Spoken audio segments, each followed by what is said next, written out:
Baik, terima kasih Pak Mulia. Mari Bapak Ibu, mari kita siapkan hati. Segala puji syukur, hormat kemuliaan bagimu Tuhan Yesus. Kami bersyukur pada pagi ini Engkau telah memberkati kehidupan kami dengan kekuatan yang baru. Sehingga saat ini Tuhan kami boleh datang memuji memuliakan nama-Mu. Sebentar lagi Tuhan kami mendengarkan firman-Mu, biarlah kuasa Roh Kudus-Mu memenuhi setiap hati dan pikiran kami. Berikan kami hati yang mengerti akan kehendak-Mu Bapa. Biarlah firman-Mu menjadi pemulihan dalam kehidupan kami, menjadi kekuatan, sehingga kami selalu setia mengasihi Engkau dan melakukan firman-Mu dalam setiap kehidupan kami. Segala kuasa apapun yang menghalangi berkat-Mu bagi kami pada saat ini, kami tolak di dalam nama Tuhan Yesus. Berkati hamba-Mu yang akan menyampaikan firman-Mu bagi kami, urapan-Mu turun atas kehidupan hamba-Mu, sehingga rahasia dari kebenaran firman-Mu Tuhan boleh kami dengar melalui kehidupan hamba-Mu. Terima kasih Tuhan, dalam nama Yesus kami mengucap syukur, haleluya, amin. Terima kasih Pak Mulia. Terima kasih Ibu Niati. Kami ulang untuk Pak Pulsian, bacanya adalah Matius 21 ayat 1 sampai dengan 46. Ya, kami ulang itu Pak Apul sekali lagi, Matius 21 ayat 1 sampai dengan 46. Oke, itu bacanya ya Pak Apul. Oke, kita dengarkan pembacaan renungan firman Tuhan. Kita mulai dari Ibu Veronica. Mazmur 33 ayat 1 sampai 22. Bersorak-sorailah, hai orang-orang benar, dalam Tuhan. Sebab memuji-muji itu layak bagi orang-orang jujur. Bersyukurlah kepada Tuhan dengan kecapi. Bermazmurlah baginya dengan gambus 10 tali. Nyanyikanlah baginya nyanyian baru. Petiklah kecapi baik-baik dengan sorak-sorai. Sebab firman Tuhan itu benar, segala sesuatu dikerjakannya dengan kesetiaan. Ia senang dengan keadilan dan hukum. Bumi penuh dengan kasih setia Tuhan. Oleh firman Tuhan, langit telah dijadikan. Oleh nafas dari mulutnya, segala tentaranya. Ia mengumpulkan air laut seperti dalam bendungan. Ia menaruh samudra raya ke dalam wadah. Biarlah segenap bumi takut kepada Tuhan. Biarlah semua penduduk dunia gentar terhadap Dia. Sebab Dia berfirman, maka semuanya jadi. Dia memberi perintah, maka semuanya ada. Tuhan menggagalkan rencana bangsa-bangsa. Ia meniadakan rancangan suku-suku bangsa. Tetapi rencana Tuhan tetap selama-lamanya. Rancangan hatinya turun-temurun. Berbahagialah bangsa yang Allahnya ialah Tuhan. Suku bangsa yang dipilihnya menjadi miliknya sendiri. Tuhan memandang dari sorga. Ia melihat semua anak manusia. Dari tempat kediamannya, ia menilik semua penduduk bumi. Dia yang membentuk hati mereka sekalian, yang memperhatikan segala pekerjaan mereka. Seorang raja tidak akan selamat oleh besarnya kuasa. Seorang pahlawan tidak akan tertolong oleh besarnya kekuatan. Kuda adalah harapan sia-sia untuk mencapai kemenangan, yang sekalipun besar ketangkasannya, tidak dapat memberi keluputan.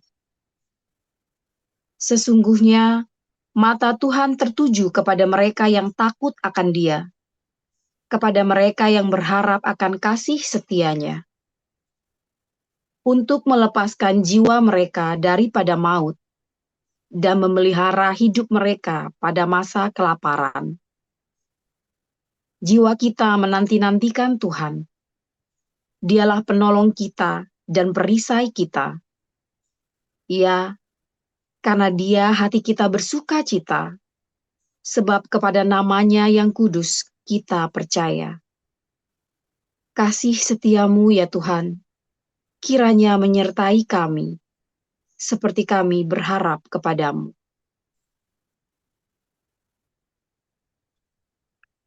Matius 21. Ketika Yesus dan murid-muridnya telah dekat Yerusalem dan tiba di Betfage, yang terletak di Bukit Zaitun, Yesus menyuruh 2 orang muridnya dengan pesan, "Pergilah ke kampung yang di depanmu itu, dan di situ kamu akan segera menemukan seekor keledai betina terambat dan anaknya dan ada dekatnya. Lepaskanlah keledai itu dan bawalah keduanya kepadaku. Dan jikalau ada orang menegur kamu, katakanlah, Tuhan memerlukannya. Ia akan segera mengembalikannya." Hal itu terjadi supaya genaplah firman yang disampaikan oleh Nabi. "Katakanlah kepada putri Sion, lihat, rajamu datang kepadamu. Ia lemah lembut dan mengendarai seekor keledai beban yang muda." Maka pergilah murid-murid itu dan berbuat seperti yang ditugaskan Yesus kepada mereka. Mereka membawa keledai betina itu bersama anaknya, lalu mengalasinya dengan pakaian mereka, dan Yesus pun naik ke atasnya. Orang banyak yang sangat besar jumlahnya menghamparkan pakaiannya di jalan. Ada pula yang memotong ranting-ranting dari pohon-pohon dan menyebarkannya di jalan. Dan orang banyak yang berjalan di depan Yesus dan yang mengikutinya dari belakang berseru, katanya, "Hosana bagi anak Daud.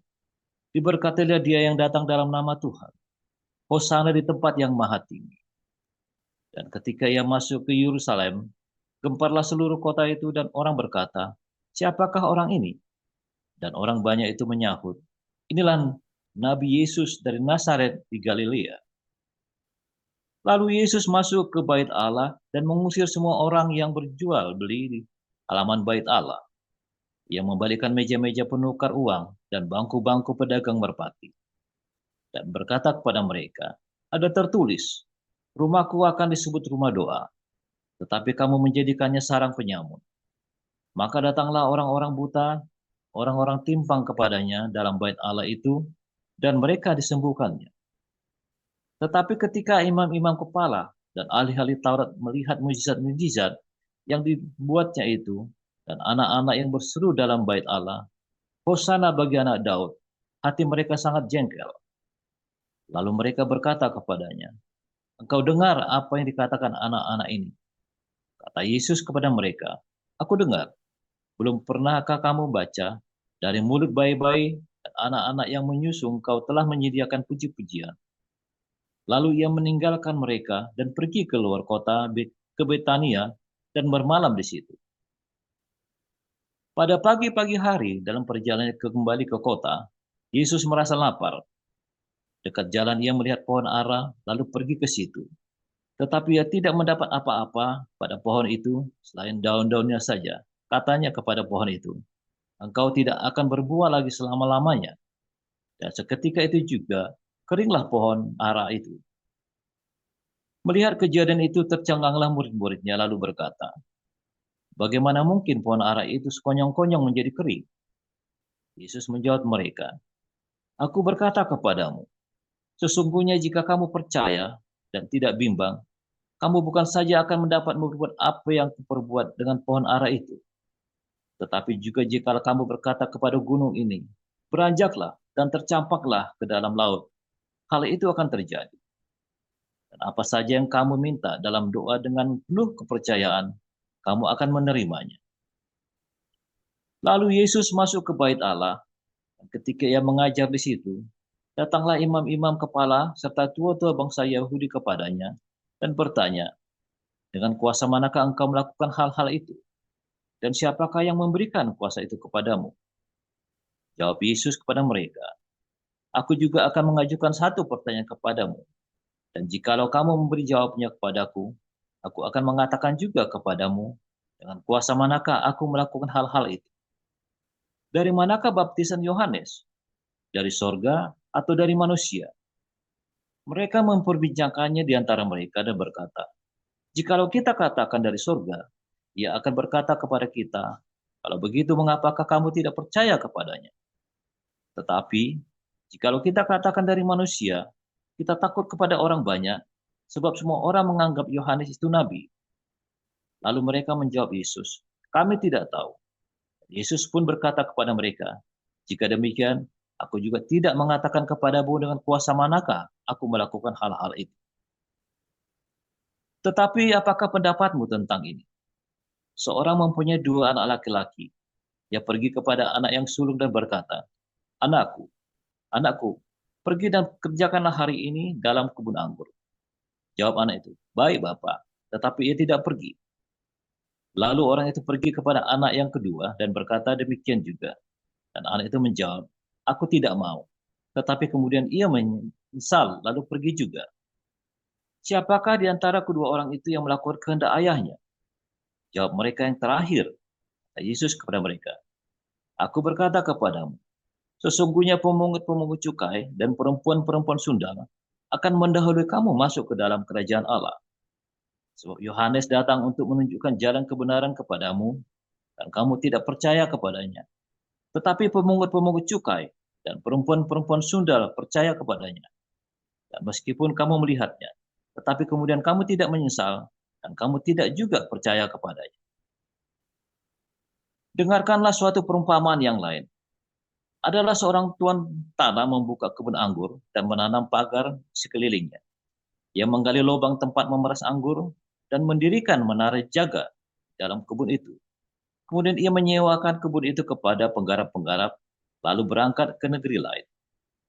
Ketika hampir tiba musim petik, ia menyuruh hamba-hambanya kepada penggarap-penggarap itu untuk menerima hasil yang menjadi bagiannya. Tetapi penggarap-penggarap itu menangkap hamba-hambanya itu. Mereka memukul yang seorang, membunuh yang lain, dan melempari yang lain pula dengan batu. Kemudian Tuhan itu menyuruh pula hamba-hamba yang lain lebih banyak daripada yang semula. Tapi mereka pun diperlakukan sama seperti kawan-kawan mereka. Akhirnya ia menyuruh anaknya kepada mereka, katanya, anakku akan mereka segani. Tetapi ketika penggarap-penggarap itu melihat anaknya itu, mereka berkata seorang kepada yang lain, ia adalah ahli waris. Mari kita bunuh dia, supaya warisannya menjadi milik kita. Mereka menangkapnya dan melemparkannya ke luar kebun anggur itu, lalu membunuhnya. Maka apabila tuan kebun anggur itu datang, apakah yang akan dilakukannya dengan penggarap-penggarap itu? Kata mereka kepadanya, ia akan membinasakan orang-orang jahat itu, dan kebun anggurnya akan disewakan kepada penggarap-penggarap lain, yang akan menyerahkan hasilnya kepadanya pada waktunya. Kata Yesus kepada mereka, belum pernahkah kamu baca dalam kitab suci, batu yang dibuang oleh tukang-tukang bangunan telah menjadi batu penjuru. Hal itu terjadi dari pihak Tuhan, suatu perbuatan ajaib di mata kita.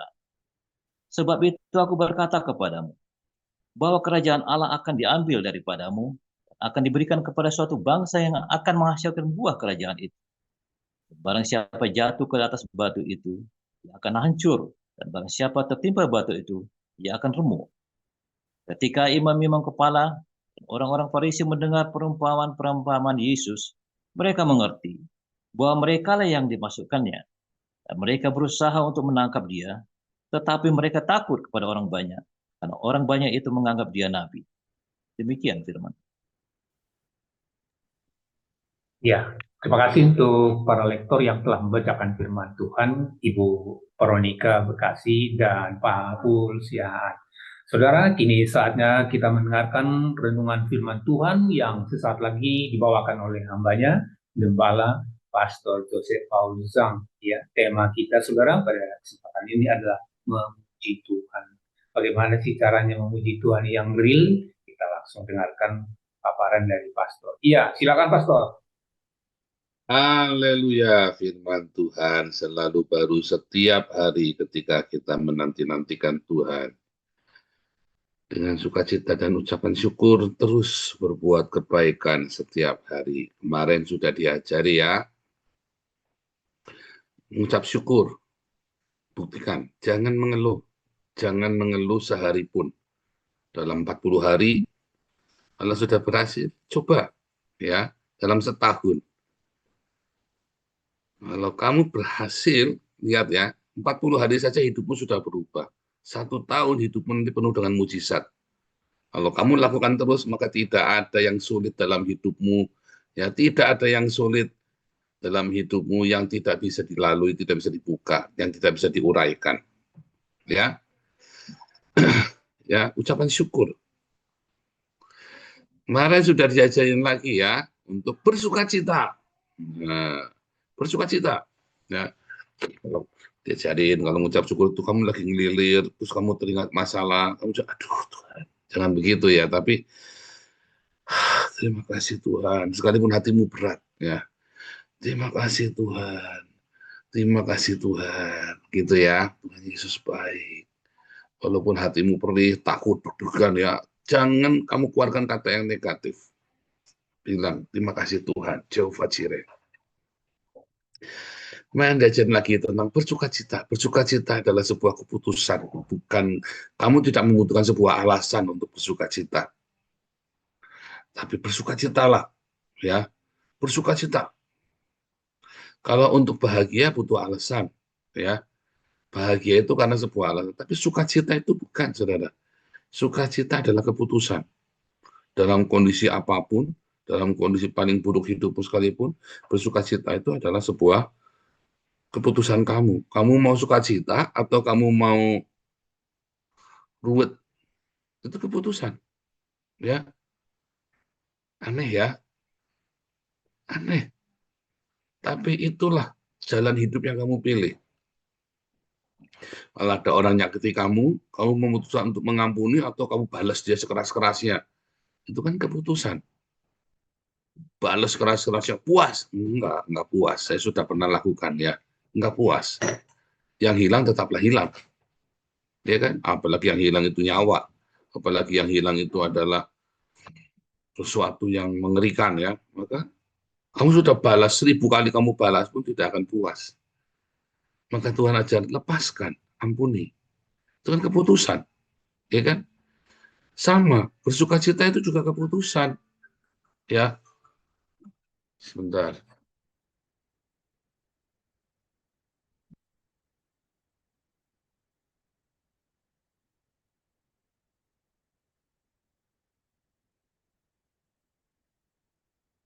Ada yang bantu lagi di ruangan sendirian. Ini alarmnya salah, masih jam 11 kurang seperempat, supaya jangan telat bukanya ya. Alarmnya masih salah. Masih belum tak ganti. Karena di sini sekarang sudah jam 11 kurang seperempat. Biasanya saya khotbahnya jam 12 kurang seperempat. Sudah maju 1 jam. Ya. Balik lagi ya. Bersukacita itu keputusan. Kamu enggak butuh sesuatu buat kamu bersukacita, menang lotre, enggak perlu, saudara. Kamu baru kehilangan anak pun kamu bisa bersukacita. Baru kepaten kamu bisa bersukacita. Bersukacita itu bukan tertawa-tertawa, wah aku bahagia, sukacita anakku baru mati, itu namanya orang edan, saudara. Bersukacita bukan seperti itu, ya. Baru kepatennya sedih nangis, tapi sudah nggak berlarut di dalam kesedihan. Biasa, putuskan, oke, hilang, ada rasa hilang, ada. Tapi kamu tahu ada sukacita, ya. Sukacita itu adalah sebuah keputusan. Kamu mau berlarut di dalam kesedihan, ya. Begitu kamu sedih, ya kamu kan hancur. Semangat yang patah itu mengeringkan tulang-tulangmu, saudara. Tapi di dalam sukacita, maka akan ada hati yang gembira. Di dalam kematian pun hatimu bisa gembira, bisa bersukacita dan punya hati yang gembira, bukan riang gembira. Nah, itu beda lagi tuh. Bukan kamu terus bersenang-senang, ya anakmu baru kepaten, terus kamu lagi senang-senang, tak jalan-jalan nonton bioskop, segala macam. Oh, enggak begitu, itu namanya kamu orang edan. Ya, namanya orang edan. Atau kamu lagi, ini terus kamu bikin pesta pora di rumahmu, pesta pora yang enggak jamak ya, acup-acup. Itu namanya orang edan. Tetap, ya ada suasana kehilangan. Cuman tidak berlarut, lalu kamu kembali. Saya tetap mau bersukacita, sekalipun saya kehilangan. Ya, terjadi sesuatu, terjadi. Ada kehilangan, ada. Tapi kamu tidak tenggelam di dalam kehilanganmu, saya bersukacita. Ya, dan satu-satunya yang membuat kamu punya alasan untuk bersukacita, karena semua baik. Roma 8 ayat 28, Yeremia 29 ayat 11. Semua rancangan Tuhan itu baik buat hidup kita. Hari ini kita belajar memuji Tuhan. Khotbah tadi malam tentang kerubim. Kenapa kerubim itu sepasang? Ada 4 ya, kalau di Hezkel itu 4. Kalau dalam itu ada sepasang, kalau dalam kemah suci ada sepasang. Nah, itu belum sempat saya bedakan mengapa 4, mengapa 2. Tapi kerubim itu ya ada roda. Roda itu opanim. Panim itu adalah sebuah hadirat Tuhan. Ya. Kalau di dalam Wahyu 4, ya opanim ini disebut dia puji-pujian dan penyembahan. Nah, itu. Pujian itu keluar dari mulut kita. Makanya ya di dalam sukacitamu, di dalam ucapan syukurmu, kau belajar memuji Tuhan. Daripada kamu tiap hari meratap dengan lagu-lagu ratapan, coba kamu sekarang tiap hari memuji Tuhan dengan lagu pujian. Saya itu kalau lagi tidur, terus kan pagi bangun, kan ngelilir tuh. Lalu selalu ada lagu pujian. Lagu pujian pertama yang melintas di kepala saya nyanyikan. Ya, saya bersenandung. Lalu saya nyanyikan. Seharian saya setel beberapa lagu, puji-pujian. Saya lagi setel mobil sendiri, saya setel lagu. Dengan keluarga, kita setel lagu. Kebetulan kami suka menyanyi, maka kami memuji Tuhan. Itu ya. Karena memang Tuhan bertahta di atas puji-pujian. Tuhan Yesus itu bertahta di atas puji-pujian umatnya. Ya, kemarin ya, di dalam Mazmur 22 kita sudah belajar. Karena ia bertahta di atas pujian umatnya. Itulah opanim, itulah kerub mengendarai roda. Bilangan itu hanya mewakili makna, ya bukan jumlahnya benar-benar kuantiti 2, 4, bukan, tapi itu hanya makna. Ya, saudara ya, yang tadi logos itu tadi. Itu penting sekali di dalam hidup kita ketika kamu mendirikan hidupmu setiap hari, membangun hidupmu setiap hari dengan pujian dan penyembahan. Itulah sebabnya di beberapa gereja yang mengerti tentang ini, dia perkuat ya pujian dan penyembahan. Mau dia bisnis, komersil, mau dia apa, dia bikin garap pujian penyembahannya itu dengan serius. Dan saya setuju. Ya, beberapa gereja yang menyepelekan pujian dan penyembahan, ya dia akan remuk. Ya, gereja harus kuat. Komunitas itu harus kuat di dalam pujian dan penyembahannya. Komunitas Kristen. Karena memang itulah, kalau kita belajar Hasidic Movement, ya beberapa minggu yang lalu Hasidic Movement itu, yang sama dengan gereja evangelikal, di dalam gereja Hasidic Movement itu, sukacita itu adalah sebuah kewajiban, saudara. Adalah sebuah, urgent, ya sebuah sesuatu yang emergency. Harus. Kamu akan di blow up, ayo bersuka cita, begitu ya. Makanya terus mereka banyak sekali mengeluarkan lagu-lagu pujian kepada Tuhan. Ya Hasidic Movement itu. Sama dengan gerakan evangelikal ya, yang memuji Tuhan, terus ya banyak keluar lagu-lagu baru. Gereja-gereja, Anda lihat ya, gereja-gereja bisnis itu, gereja-gereja commerce, gereja-gereja yang komersial, dan bisnis gereja, itu penting dengan pujian dan penyembahannya. Makanya kami pun terus ya, kita lagi berdoa supaya kita punya mixer baru ya. Kita punya mixer baru karena mixer kita rusak supaya kita bisa rekaman lagi buat Natal ini supaya November udah mulai ya. Kebetulan kita ada pemain musik baru ya, ada Marcel, ada Andre ya. Kita punya tim yang baru ya. Kita pengen supaya kita punya ini ya, punya pujian penyembahan yang bagus. Ya. Harus saudara ya, komunitas itu harus punya pujian penyembahan yang bagus. Jadi Anda jangan sembarangan, makanya kalau yang mimpin pujian ya kita mulai yang serius ya kalau mimpin pujian. Jangan main-main. Ya, saudara ya. Jangan main-main ketika Anda bernyanyi. Sebab ketika kita bernyanyi, ya, Anda perhatikan, jangan asal geber, coba dibenerin. Kalau nggak kuat jangan dipaksa, diturunin nadanya. Yang dengar kan peka. Memuji Tuhan itu dengan indah, saudara ya. Ada memuji Tuhan kamu sendiri, nggak urusan suaramu sumbang, nggak urusan.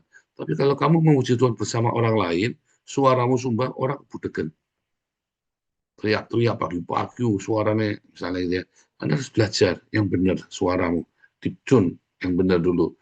Jangan langsung spontan, kamu langsung nembak aja, dipas, ya, dipas. Kalau kamu lagi sendirian ya di rumah nggak apa-apa. Tapi kalau kamu lagi ada orang-orang bersama kamu di situ, kamu nyanyi yang pas. Saya suaranya nggak bagus-bagus amat, tapi setidaknya nggak fals, saudara. Ya, belajar kamu nyanyi yang benar. Oh benar ya, Stephen Tong itu ajari jemaatnya itu nyanyi yang benar loh.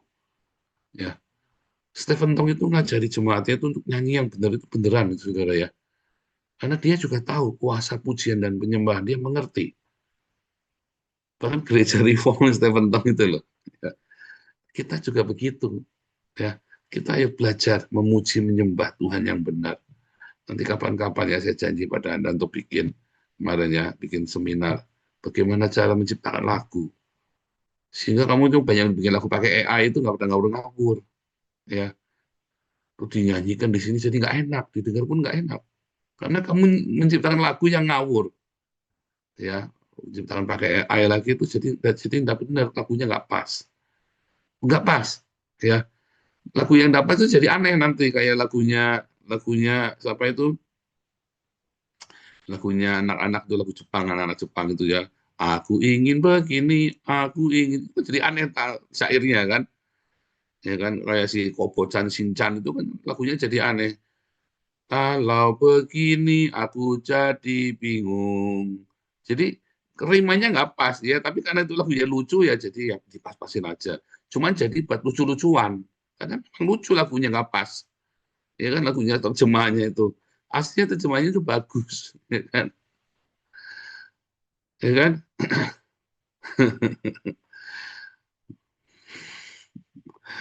Matahari menyinari, tapi mengapa aku yang dimarahi? Loh, matahari menyinari, aku dimarahi. Nah, ini ceritanya nggak nyambung ini, ceritanya terjemahannya, karena dipaksakan, ya kan, lagunya Shinchan itu.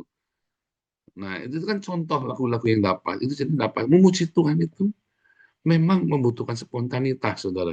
Tapi kalau Anda baca di Mazmur, pujian penyembahan itu diproduksi loh, saudara, dengan serius. Dan kita juga mau begitu. Ayo, saudara-saudara yang mulai memuji menyembah Tuhan, kalau mau nyanyi jangan asal jeplak mulai. Anda pas, kalau Anda nggak kuat diganti nadanya, diturunin. Jangan dipaksa.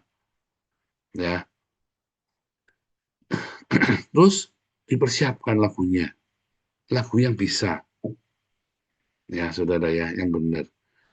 Makanya kita, si YC segala macam, kita serius ya kalau kita memuji nanti. Kalau kita sudah, StreamYard-nya kita sudah abonemen lagi, nanti kita pakai StreamYard lagi supaya kamu nyanyi, teksnya di sebelah kamu nyanyi. Ini karena kita lagi ada masalah ya dengan banyak hal. Kita ada masalah dengan banyak hal, termasuk saya hentikan StreamYard-nya. Begitu kita bayar, mau bayar lagi, bayar mahal sekali ya. Jadi saya pakainya yang nggak berbayar.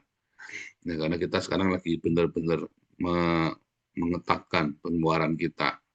Paling nggak sampai awal tahun depan ya. Karena kita kemarin harus membereskan semua cicilan-cicilan kita, utang ke pemerintah. Ya. Nah, nanti kita gunakan lagi. Pujian penyembah itu sangat penting ya buat kita semua. Memuji dan menyembah Tuhan, ya, satu, untuk pribadi. Kamu suara sumbang, apa segala macam, nyanyilah. Di kamar mandi, kamu teriak-teriak, nyanyilah memuji Tuhan. Di kamar mandi, ya. Memuji Tuhan ya di kamar mandi. Belajar, ya. Sambil mandi, sambil memuji Tuhan. Itu penting ya untuk membangun hidupmu, untuk membangun sel-sel tubuhmu, membangun kehidupanmu. Lagi nyetir motor, nih Pak Mulia, kalau lagi setir motor, ya satu ini kan jangan keras-keras, sambil memuji Tuhan. Memuji Tuhan selalu, Mari kita puji dan dengar lagu-lagu dari yang bagus-bagus ya. Ikut aja kalau nggak hafal senandung, itu belajar memuji tiap hari. Itu penting. Ya, itu buat sendiri. Tapi kalau kamu lagi bersama dengan komunitas, bikin yang bagus. Ya, bikin yang bagus. Maunya Pak David itu kemarin tuh bikin yang bagus, tapi pada salah paham, orang-orang nggak nangkep. Segala sesuatu bikin yang bagus. Ini Pak David ini orang melankolis, saudara. Apa-apa mintanya perfeksionis, tuntutannya tinggi. Sementara komunitas kita belum siap. Ya, jadi banyak benturan dengan Pak David. Ya kan? Tetapi sebetulnya memang seharusnya kita itu belajar memuji Tuhan yang benar, memberikan sesuatu itu dengan baik. Jangan asal-asal. Komunitas kita hari ini pun pagi coba urut-urutan acaranya itu Pak David yang bikin, saudara. Ya, ya, dan banyak yang sakit hati sama dia, tapi kan jadi bagus kan. Ya kan, sekarang ini kita jadi teratur, rapi, ya kan, efisien, doa nggak lebih dari 3 menit, nggak ngalar-ngalar kemana-mana. Mau berdoa saja, berdoa syafaat buat Indonesia, anak anjing, anak kucing lagi sakit, semua didoain semua. Repot, saudara, ya kan. Nah, sekarang pujian penyembahannya kita dibenahi, seharusnya harus dibenahi. Supaya bagus. Untuk nyanyi gitar, siapin, latihan dulu. Mau ngerok, nggak apa-apa, siapin dulu. Saya tahu, ya, bukan masalah. Tapi kalau spontan monang, suaranya ngeband kayak orang bang, kayak orang ini azan subuh, saudara. Ya siapin, kalau disiapin jadi bagus. Kalau nggak disiapin, ya jadi kayak azan subuh. Langsung ditembak. Kalau suaranya nggak cocok, jangan dipaksa. Ya, dicoba dulu, latihan dulu yang pas. Ya, semua ya. Lainnya juga sama. Saudara-saudara, saya senang sekali kalau ada pemuji-pemuji yang baru ya. Sekarang ya ada Marcel, ada Andre, ada siapa lagi nanti ya. Ya ada si Walid, siapa tadi ya, Andre juga namanya ya di Surabaya itu. Saya senang ya, ayo mulai perbaiki, belajar lagi bagaimana kualitasnya, handphonenya dirapiin, posisinya dibenerin. Dicoba cari-cari, bikin simulasi, nyoba-nyoba, kan kalau ada wifi, di mana dicoba-coba, coba ini kenapa salah, kenapa suaranya kecil, gitu kan. Begitu ya, dicoba saudara pujian penyembah di rumah, ketika di rumahmu sendiri. Cobalah belajar nyanyi bersama dengan keluarga. Ya, makanya saya kan memberi contoh kepada Anda, kami sekeluarga menyanyi. Terus seringkali kalau bagi-bagi direkam ya, iseng-iseng saudara ya, direkam. Kan nanti kamu punya kenangan yang bagus. Nyanyi saja, direkam, nggak apa-apa suara jelek-jelek, tapi senang-senang buat nyanyi-nyanyi. Ya, atau karaokean di rumah. Sekarang kan banyak handphone app yang karaokean kan, bisa kan taruh di ini. Nah, coba belajar begitu, saudara. Menyanyi bersama keluarga dengan suara-suara fals itu sangat menyenangkan.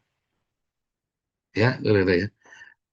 Daripada kamu karaokean sama pemandu lagu itu, nah ya, si Rudi Yohanes itu kan suka karaokean sama pemandu lagu itu. Jadi kamu karaokean sama pemandu lagu, kamu karaokean sama keluargamu. Ya, karaokean sama keluargamu, fals-fals, nggak apa-apa, seneng-seneng anakmu. Ya di TV bikin yang bagus, ya kan murah. Itu kan hiburan keluarga yang murah, saudara. Ya bikin karaoke di rumah, nggak harus mahal. Ya kan? Kecuali memang lagi nggak punya uang sama sekali, yang usah reka-reka. Tapi at least ya, kemarin si Wisely itu cuma 32, bukan beli dikasih ya, yang mikrofon yang ada speakernya itu kalau salah kalau beli di Mangga 2 cuman 500.000 itu ya. Itu bisa segala macam lagu karaokean pakai mikrofon itu. Ya. Nah, itu murah sekali ya. Yang mikrofonnya Wisely mana ya, yang bisa buat nyanyi ya, yang mikrofonnya Wisely yang bisa buat nyanyi mana? Yang mikrofon itu loh, yang ada otaknya buat karaokean. Nah, ini tunjukkan ini. Kesini yang tolong ya, tunjukkan sama. Ini harganya berapa ya? Ada yang bisa ngecek nggak ini harganya berapa ini? Ini contoh ya, ini saya kasih ada contoh nih ya, saudara ya. Ini tuh bisa, Anda nggak usah punya yang bagus-bagus, yang mahal-mahal, tapi ini bisa buat karaoke. Ini contoh, saudara ya, Anda bisa nyanyi bersama dengan keluarga. Ini penting ya. Ini kok jadinya malah promosi barang. Ini saudara, Anda harus belajar ya. Anda harus belajar memuji, menyembah Tuhan. Ya. Saya nggak tahu nih alat cara kerja gimana. Oh ini nih ya. Baterainya udah habis. Ini ya. Tes 1, 2, 3 ya kan. Bisa nyanyi ada echo-nya. Ini murah sekali saudara ya. Nyanyi sama sekeluarga gantian, terus ada cekikikan sama sekeluarga memuji Tuhan, gitu ya. Oh suaranya fals, suaranya bolero, ada cekikikan sama keluarga, bikin videonya. 5 tahun lagi anak punya kenangan yang bagus. Begitu ya, saudara ya. Belajar memuji Tuhan bersama dengan keluarga. Satu, nyanyi sendiri. Kedua, kalau dalam komunitas, bikinlah yang benar. Ketiga, bersama dengan keluarga. Memuji Tuhan. Ada sukacita mengalir nanti. Ada berkat, ada mujizat. Dalam segala kondisi. Menyanyilah memuji Tuhan. Karena itu yang Tuhan ajarkan kepada kita. Tuhan Yesus memberkati.